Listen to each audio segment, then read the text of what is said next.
Hello everyone, welcome to Sanmargaha classes. Let us see question number 22 of chapter Some Natural Phenomena. Draw the diagram to show the structure of the earth and its three layers. Earth diagram ಅನ್ನ draw ಮಾಡಬೇಕು. ಇದರ three layers ಅನ್ನ ಯಾವ್ಯಾವುದು ಅಂತ ಹೇಳಬೇಕು. What are the three layers of earth? Crust, mantle and core. Crust is nothing but like shell. It is outermost part. Mantle is middle part and core is inner part.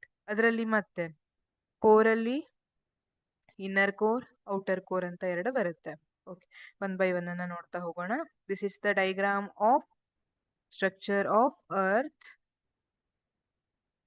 This is crust. Crust ಅಂದ್ರೆ ಏನಂತ ಹೇಳಿದೆ? It is outer layer ಅಲ್ವಾ, ಹೊರಗಿನ layer ಇರುತ್ತೆ. Where we live, ನಾವ್ ಎಲ್ಲಿ ಬದುಕ್ತಿದೀವಲ್ಲ ಅದೇ crust part ಇರುತ್ತೆ. Okay, next one is mantle. ಇದು ಮ್ಯಾಂಟಲ್ ಏನಿದೆ? Middle layer. ಕ್ರಸ್ಟ್ ಕೆಳಗಡೆ ಬರುವಂತದ್ದು ಮ್ಯಾಂಟಲ್. ಇಲ್ಲಿ ಇರೆಪ್ಷನ್ ಇರೆಪ್ಷನ್ ಆಫ್ ವೋಲ್ಕೆನೋ ಏನಿದೆ ಅದು ಮ್ಯಾಂಟಲ್ ಲೇಯರ್ ಇಂದನೇ ಆಗುವಂತದ್ದು. ಅಲ್ಲಿಂದನೇ ವೋಲ್ಕನೋ ಅಲ್ಲಿಂದನೇ ಪ್ರೊಡ್ಯೂಸ್ ಆಗಿ ಮೇಲೆ ಬರುವಂತದ್ದು. Next one outer core. This outer core is liquid type or fluid type. ಇದರಲ್ಲಿ ಐರನ್ ಮತ್ತೆ ನಿಕ್ಕೆಲ್ ಏನಿದೆ, they are in molten state. Molten state ಅಲ್ಲಿ ಇರುತ್ತೆ.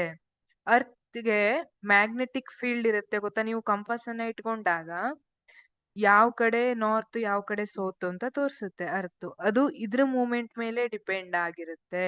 ಔಟರ್ ಕೋರ್ ಅಲ್ಲಿ ಏನು ಮೋಲ್ಟನ್ ಸ್ಟೇಟ್ ಅಲ್ಲಿ ಐರನ್ ಮತ್ತೆ ನಿಕ್ಕೆಲ್ ಇರುತ್ತಲ್ಲ, due to that only this magnetic field of the earth is defined. Next, inner core. This is inner core, very hot. This layer is very hot. Actually idraddu temperature nearly sun temperature ಗೆ equal ಇದೆ ಅಂತ ಹೇಳ್ತಾರೆ. this inner core ಇಷ್ಟು hot ಇದ್ರೂ ಇದು solid form ಅಲ್ಲಿ ಇರುತ್ತೆ due to high pressure. These are the different layers. Need not to explain. Just diagram ಅನ್ನ ಬರೆದು layers ಅನ್ನ ಐಡೆಂಟಿಫೈ ಮಾಡಿದ್ರೆ ಆಯ್ತು. Crust, mantle, outer core and inner core. Thank you.